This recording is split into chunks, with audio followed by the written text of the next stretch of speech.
بسم اللہ الرحمن الرحیم، السلام علیکم ورحمۃ اللہ وبرکاتہ۔ سوال پوچھنے والے ہیں جام کے چٹھا سے، نام ہے ان کا عنایت اللہ۔ کہتے ہیں کہ ایک عورت عدت میں ہے، حاملہ بھی ہے، کیا وہ دوائی لینے کے لیے ڈاکٹر کے پاس جا سکتی ہے یا بچے کی پیدائش کے سلسلے میں وہ ڈاکٹر کے پاس جا سکتی ہے؟ پھر پوچھا ہے کہ کیا بچے کے پیدا ہونے کے بعد عدت ختم ہو جائے گی؟ یہ محترم، اگر ان کو تکلیف زیادہ ہے اور ڈاکٹر جو ہیں وہ گھر نہیں آ سکتے تو اس صورت میں آپ مریضہ کو لے جائیں، محرم ساتھ ہو، باپردہ ہو کر جائے، میڈیسن لے کر آ جائے، شرعی طور پر اجازت ہے۔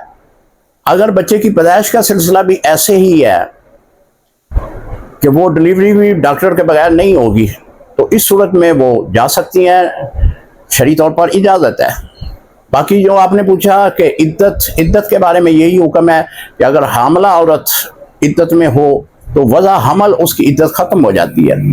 اب بچہ بچی جب پیدا ہوں گے تو اس کی عدت ختم ہو جائے گی۔ السلام علیکم ورحمۃ اللہ وبرکاتہ۔